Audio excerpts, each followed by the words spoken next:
जय श्री राम। मैं एडवोकेट श्री राजीव कुमार आज आपको रेप ऑफेंस की हिस्ट्री और उसमें दी जाने वाली सज़ा और उसके सामाजिक प्रभाव पर बात करूंगा और आपको बताऊंगा कि ये हीनियस ऑफेंस में भारत में किस तरह से आजकल दंडित किया जाता है।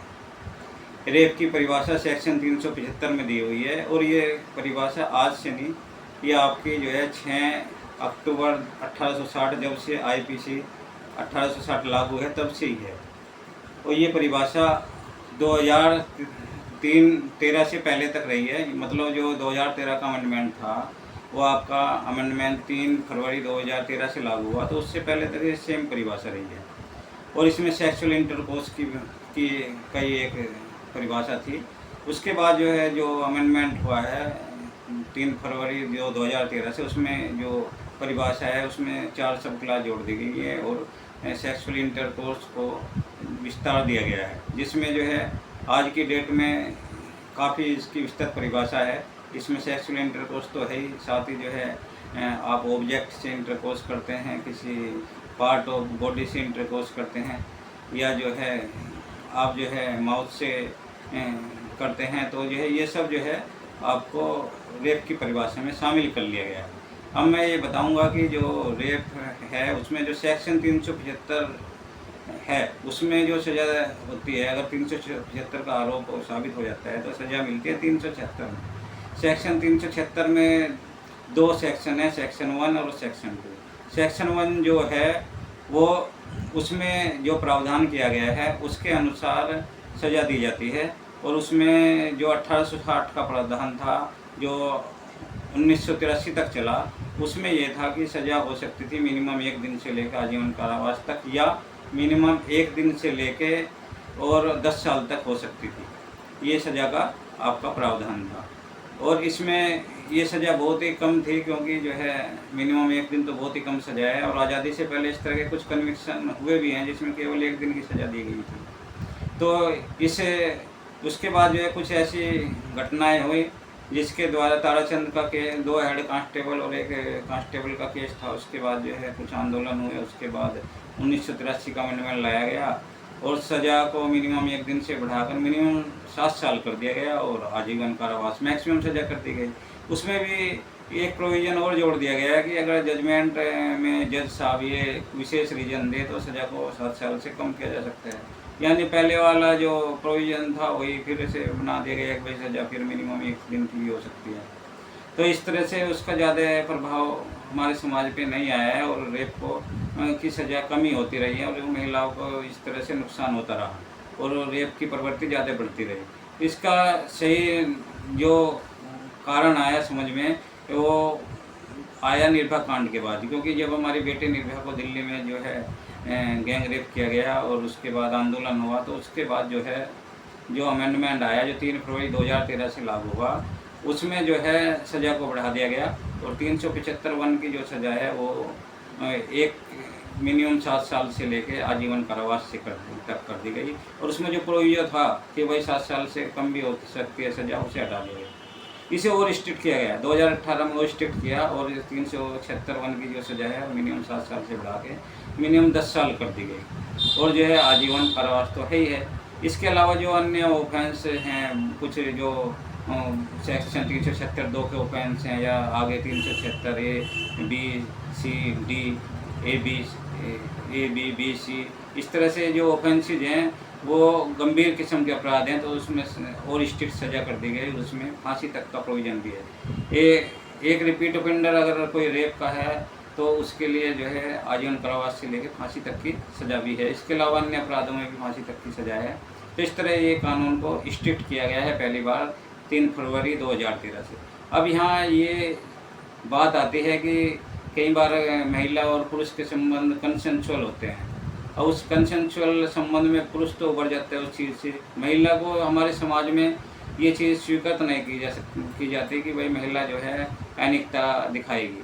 तो इसलिए जो है रेप के आरोप किस तरह से बनते हैं, इसके लिए एक रिसर्चर थे PT दास जी, उन्होंने 2020 में रिसर्च की और उन्होंने जो है कुल 1635 जो जजमेंट आए दिल्ली में उसका उन्होंने देखा। 2000 ये आए थे आपके 2013 से 2020 के बीच में, और उन्होंने ये पाया कि इसमें जो 726 केस थे जो 1983 अमेंडमेंट के अनुसार निपटाए गए उसमें, और जो 2013 अमेंडमेंट के अनुसार 909 निपटाए गए उसमें जो है शादी का झांसा देकर जो रेप की बात आई उसमें जो है लगभग 400 केस में कन्विक्शन रेट 10% से भी कम रहा। और इसके अलावा एक और नई प्रवृत्ति इसमें आई कि जो शादीशुदा महिला है वो पहले तो कंसेंसुअल रिलेशनशिप की बात उन्होंने स्वीकारी है, और फिर उसने टेस्टिफाई ये किया कोर्ट में जाके भाई उसने पति के कहने पे जो है आरोप लगाए हैं। तो इस तरह की एक प्रवृत्ति आई। इसके अलावा एक ये भी देखा गया है कि भारत के बहुत सारे इलाकों में और ख़ासकर ये बांग्लादेश में हमारे ये देखा जाता है कि जो शादी से पहले जब महिला किसी पर पुरुष से या पुरुष से सेक्स करती है तो उसे जो है सोशल स्टिग्मा माना गया है, और अगर ये बात का खुलासा हो जाता है तो ये लड़की के लिए अच्छा नहीं माना जाता है और उसके लड़की को शादी के अयोग्य भी माना जा सकता है और उसकी शादी में बड़ी दिक्कतें आ सकती हैं। तो ये चीज़ें हमारे समाज में हैं। तो जो रिसर्चर थी प्रीति दास जी ने ये पाया कि महिलाएं कंसेंशुअल सेक्स की बात स्वीकारने की बजाय रेप का आरोप लगाना ज़्यादा उचित समझती है। और इसमें भी एक और स्टोरी बनाती हैं अक्सर कि जो है ना उसे अनेक बार सेक्स करने से पहले उसके साथ उसे नशीला पदार्थ दिया गया। तो इस तरह से वो जो है अपना जो इंस्टिंक्ट ऑफ प्रिविजन है, सेल्फ प्रिजर्वेशन है, वो बनाने के लिए जो है एक पुरुष को आरोपी बनाती है। और पुरुष क्रिमिनल सिस्टम हमारा ऐसा है कि जब तक उसे बेल वेल मिलती है जब तक वो जो है कुछ महीने जेल में रहता है, और जो है उसकी सोशल लाइफ ख़राब हो जाती है, उसकी रेपुटेशन ख़राब हो जाती है। और स्त्री का क्या है, स्त्री का स्टिग्मा है। जब उसके कंसेंशुअल रिलेशनशिप थी, जब वो एक्ट्स ऑफ फॉर्निकेशन की इक्वल पार्टनर थी, तो फिर इस झूठे केस में वही कहावत चरितार्थ हो जाती है कि चाहे छुरी तरबूज पे गिरे या तरबूज छुरी पे गिरे, नुकसान तो तरबूज का ही होना है। तो ऐसे केसों में जो है पुरुष का ज़्यादा नुकसान होता है। तो इसमें मैं यहाँ ये बताना चाहूँगा कि झूठे केस जिनमें जो है महिला का नुकसान नहीं है, इसी कारण से जो है अब कुछ हमारे भी जो साथी हैं अन्य एडवोकेट हैं वो भी सलाह दे देते हैं महिलाओं को, भाई आप इस तरह से FIR बनाएं तो आरोपी को जो है उसके लिए प्रोसेसिव पनिशमेंट बन जाएगा, वो बेचारा जो है काफ़ी परेशान होगा। तो इस तरह से भी सलाहकार आजकल मिलती है, और वो महिलाएं इस तरह के अक्सर जो है FIR के पैटर्न इस तरह के आज निकल के आ रहे हैं। तो ये जो मैंने चीज़ें आपको बताई हैं इसमें ये जो एडल्ट वुमेन के लिए है, जो 18 साल से ऊपर की महिला है, और 18 साल की जो ऊपर की महिला है उसे ये अधिकार है कि वो अपना कंप्लेन दर्ज कर सकती है, और या उसके परिवार वाले भी कंप्लेन दर्ज कर सकते हैं। और CRPC की जो सेक्शन 2W है उनके अनुसार उन्हीं सभी को विक्टिम माना गया है, और उनमें से कोई भी जो है आपके ये शिकायत दर्ज कर सकते हैं। इसके अलावा और भी प्रिजम्पशन है इसके लिए। प्रिजम्पशन में जो है भाई ये माना जाता है कि अगर मान लिया सहमति की बात आती है तो जो है उसमें आरोपी कुछ ऐसे सेक्शन है जिसमें आरोपी को सिद्ध करना पड़ता है कि भाई वो निर्दोष है और उसने महिला के साथ जो है मतलब रेप नहीं किया है। ये जो है आरोपी को साबित करना पड़ता है, जैसे जो है पोक्सो एक्ट में करना पड़ता है। पोक्सो एक्ट जो है वो 18 साल से नीचे के बालक बालिकाओं के लिए है। अगर उनका कोई उत्पीड़न करता है, चाहे स्त्री हो चाहे पुरुष हो, तो उसे उसके लिए सज़ा दी सकती है। और ये एक जेंडर न्यूट्रल ऑफेंस है, और इसे के बारे में जो मैं वीडियो बाद में बताऊंगा। आज मैं आपके साथ रेप के मामले पे चर्चा करना चाहता था।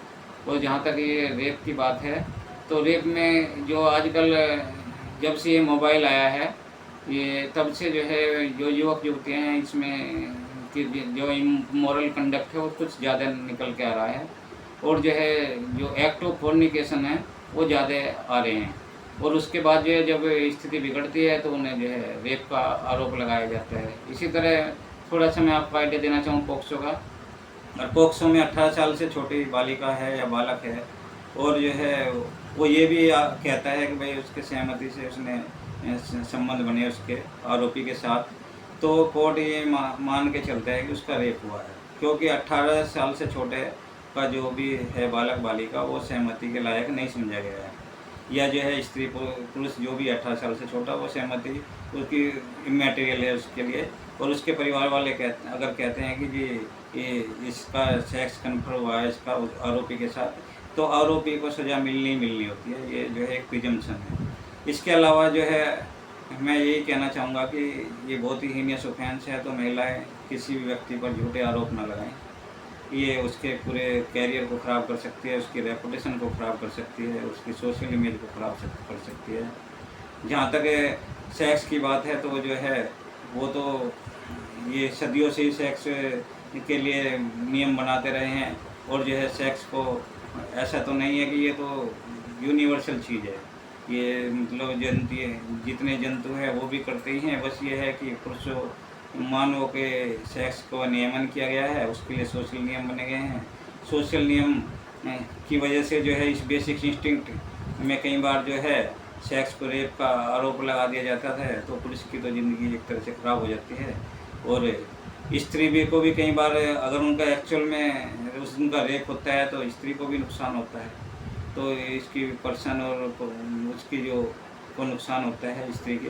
तो मेरा यही कहना है कि आप जो है 375 के ऑफेंस में बचने का एक ही उपाय है शादीशुदा पुरुषों के लिए, शादीशुदा महिलाओं के लिए, भाई अपने पार्टनर के साथ फेथफुल रहें और उनकी इनफिडेलिटी का संबंध कभी ना बनाएं। और उसके तो बनाना तो बहुत दूर की बात है, उसके बारे में सोचे भी नहीं। यही हमारा समाज भी चाहता है। हमारे जो सेंट्रल गवर्नमेंट के स्टेट गवर्नमेंट के नियम है उसमें साफ लिखा हुआ है कि जो गवर्नमेंट सर्वेंट है वो अपनी वाइफ के प्रति फेथफुल रहेगा, और इनफिडेलिटी को मिसकंडक्ट माना गया है।